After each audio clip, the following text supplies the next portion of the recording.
Hello everyone, welcome to another episode of TCG Talk, back today with another video. And in today's video, we're going to be trying episode 2 of the, welcome to my TCG Talk series.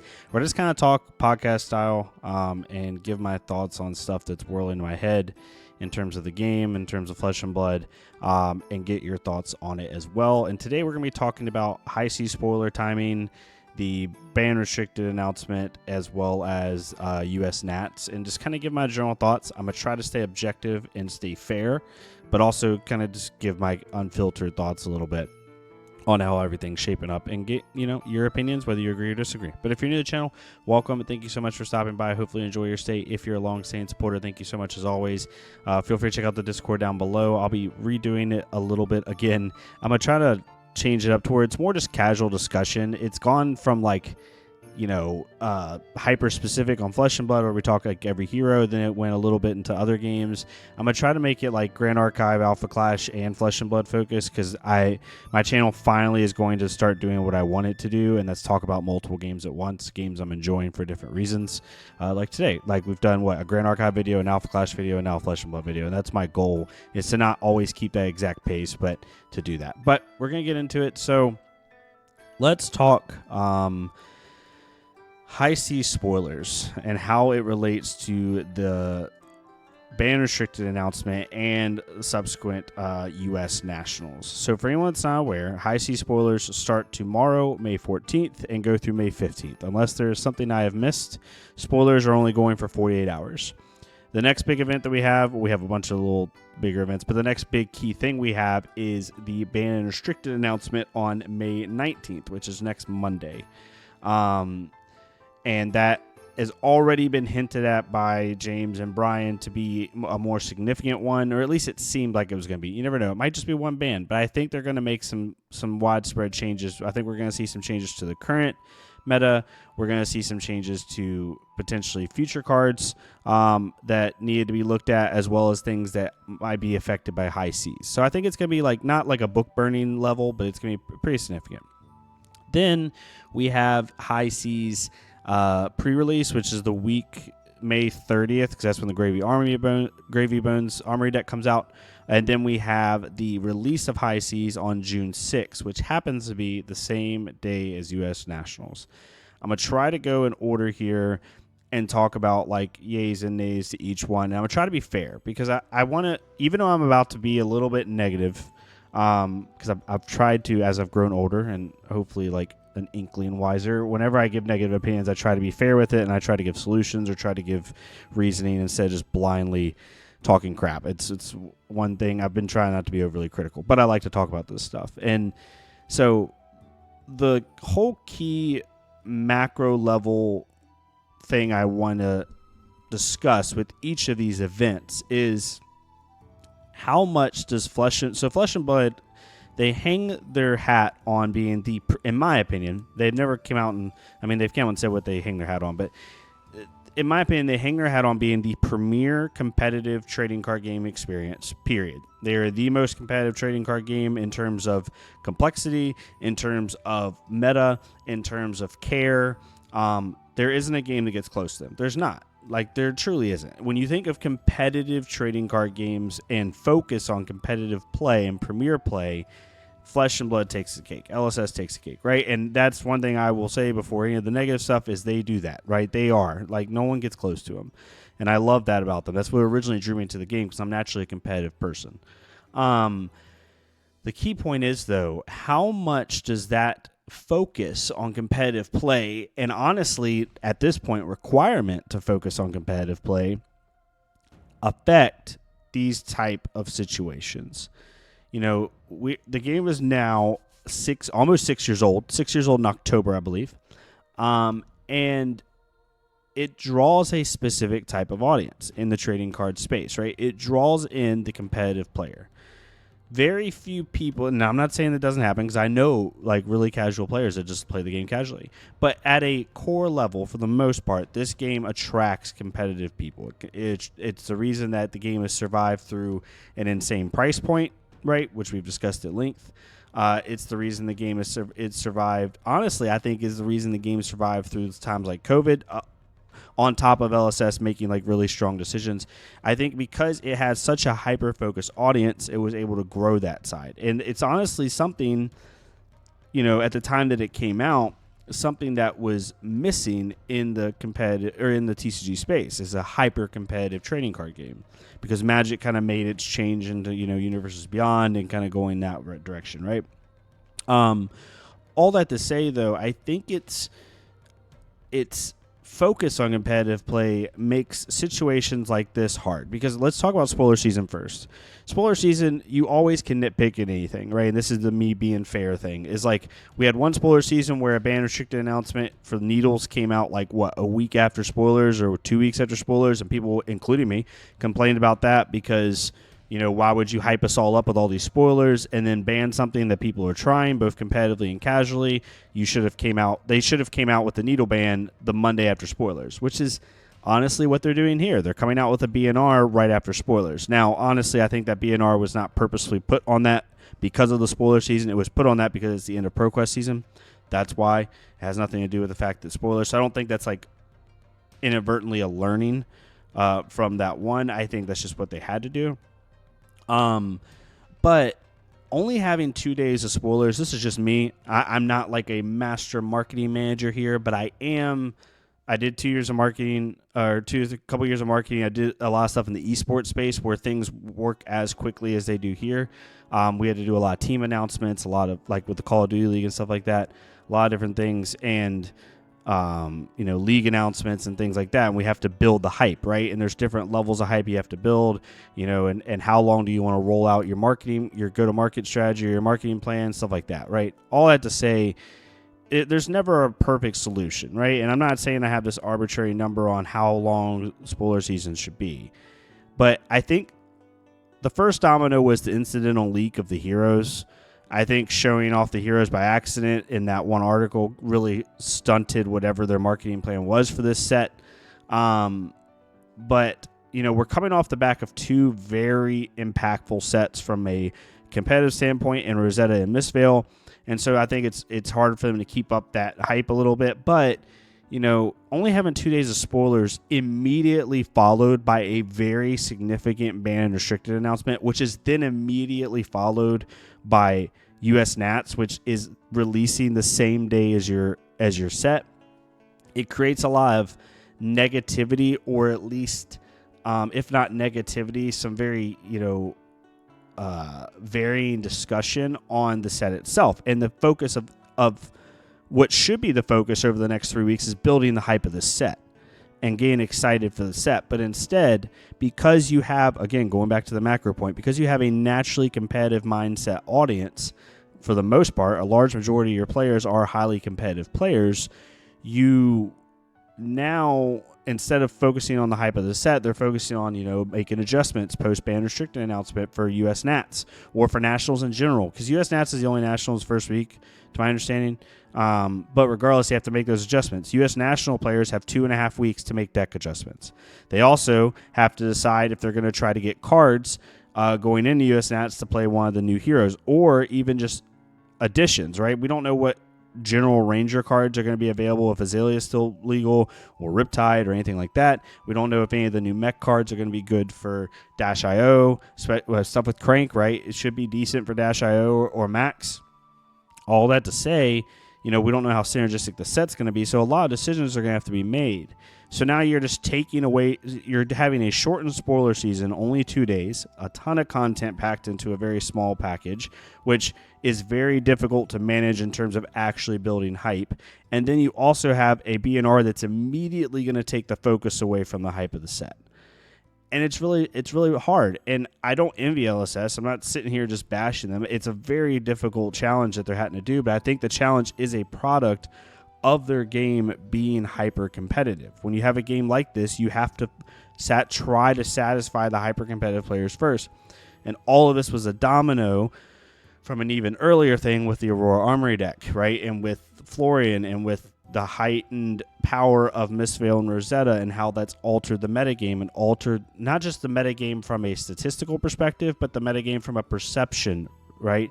And the enjoyment of the game from the perception of the players, because there's two levels to competitive thing. There's what actually is like from a high competitive tier 4 perspective, like the top players and how they react to the meta. But there's also general player perception, right? Top players probably know how to combat Florian's Fatigue Scepter style gameplay. Your tier 1 to tier 2 and slightly in the tier 3 perspective, mainly tier 1, tier 2, PQRTN level, they might not know how to. Or they might not have the time to figure it out, right? Because everyone has lives. So, like, their perception is a little bit different. All I have to say, like, my first point is this spoiler season is very unfortunate because we're not going to get the hype of the set that we should get, right? We're getting 2 days of fun spoilers followed by immediate competitive housekeeping, and that sucks. And then you have 2 weeks of, players scrounging for deck choices, scrounging to figure out how they might get cards for US Nats for the US players, because the US is a huge part of this game. Like, it's a big player base.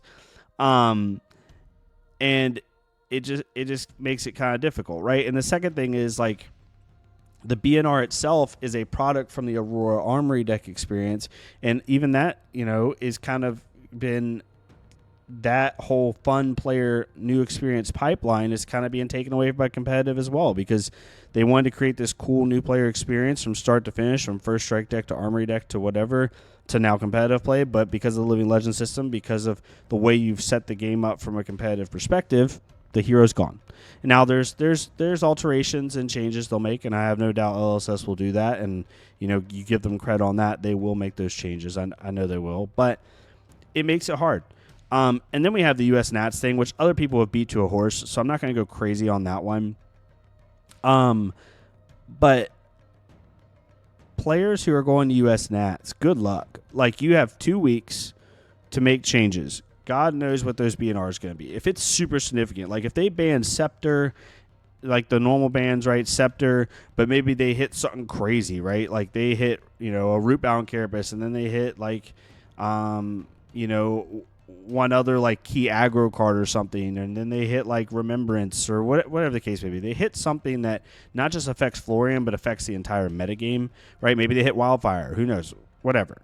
I'm not saying they will. I'm just saying, what if they do? Now you have to make the metagame is completely wide open, and then you have all these new cards that people are going to have to try to get, and it's nuts. And the one point I made on Twitter that I thought was interesting was, LSS hangs their hat on having high competitive integrity. And I think them doing a ban restricted announcement right after ProQuest season is them trying to keep competitive integrity. Like, I'm assuming noble intent here. But putting the set release on US Nats, in my opinion, that just ruins the competitive integrity of the event. It just does. It's the same concept. Again, I come from the esports world. When a game, you had games like Call of Duty that, sometimes the developers of Call of Duty aren't exactly going to hold the Call of Duty League schedule in their patch note system. Or even a game like, Valorant or CSGO or whatever, or League of Legends is actually an even better example, where there's systems in place.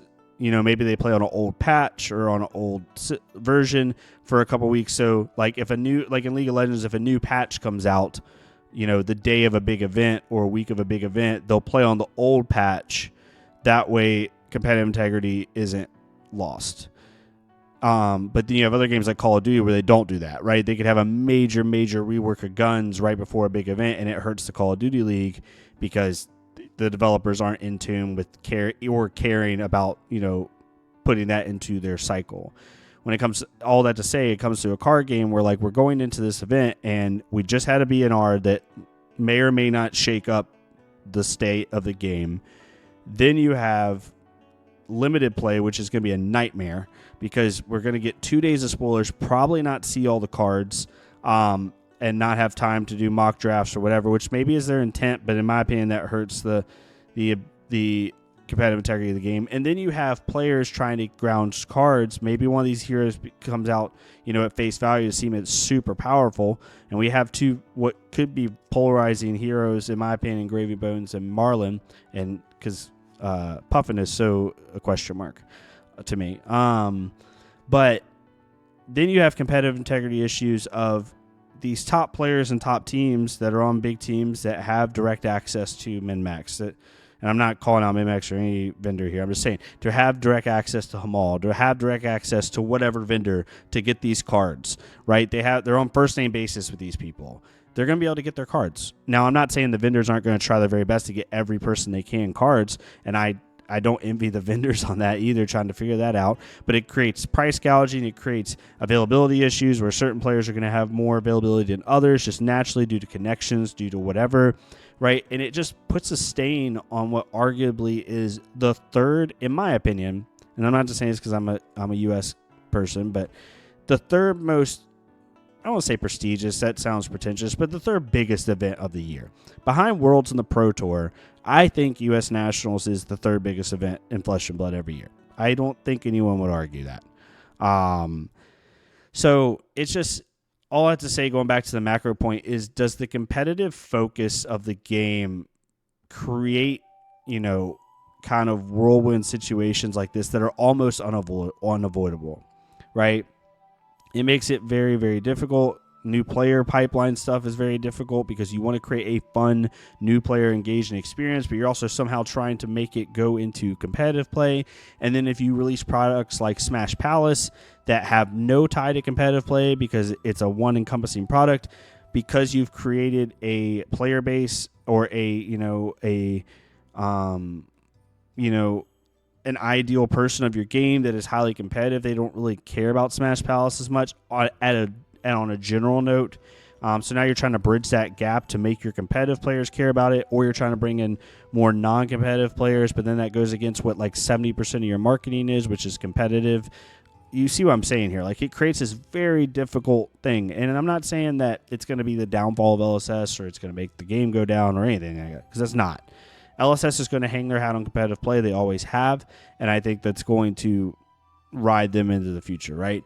But, overall, I think it's just an interesting concept to have, right? This is a discussed issue right now. I do think spoiler season, regardless of what you're trying to do and what you're trying to balance around, needs to be longer than 2 days. It needs to be like a week or two. You need to be able to build hype around the set. You need to be able to market the set. We're not, in my opinion, this set's not being marketed as well as it could be.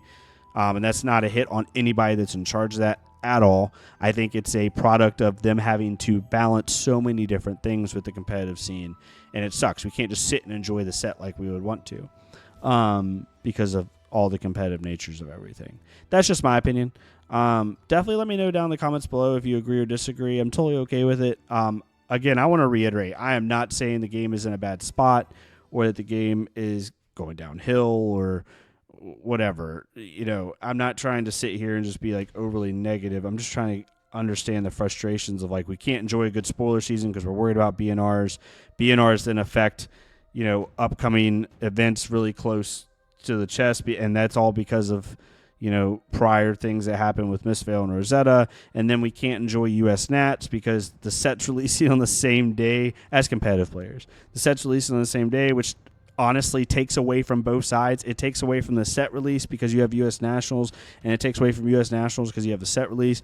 It's just so crazy. I don't envy LSS. It's very difficult decisions to make. We'll see how they adjust as time goes on. They're always adjusting, and most time, 9 times out of 10, they adjust for positive, for the good. So I have no doubt that LSS will do that, and I'm really interested to see how things are moving forward. Let me know your sentiment, though. Again, this is Welcome at TCG Talk, where I just kind of blabber in podcast form for like 20 minutes. 30 minutes and get your thoughts. I'm definitely not down on the game at all. I'm enjoying it just like I'm enjoying all the other TCGs I play. Still going to Armory, still having fun, still doing my thing. So and I'm still, Gravy Bones is my dude. I'm super excited about Gravy Bones. I already pre-ordered the Armory deck. Really excited to sink my teeth into Necromancer and have fun with that. So expect some content with Necromancer, and as well as Necromancer spoilers. For spoiler season, I probably won't cover every spoiler. I'll probably cover just like Necromancer stuff because that's what I'm interested in. Maybe a little bit of Ranger, but that's about it. But yeah. Thank y'all so much. Y'all have a great rest of your day. Stay safe. If you like this type of content, please leave a like, comment, or subscribe. If not me, it's completely fine. Go down to the creator sheet down below. I have it for Flesh and Blood specifically. Go find a Flesh and Blood creator. Leave a like, comment, subscribe on their stuff. I'm going to work in my off time this weekend on making a second and third sheet for Grand Archive and for Alpha Clash. I think that'd be really cool to help grow those games as well, all on the same spreadsheet. So you can like go whatever tab you care about. I think that would be really cool. So let me know if you want to see that. But yeah, thank y'all so much. Y'all have a great rest of your day, and I'll see y'all next time on TCG Talk.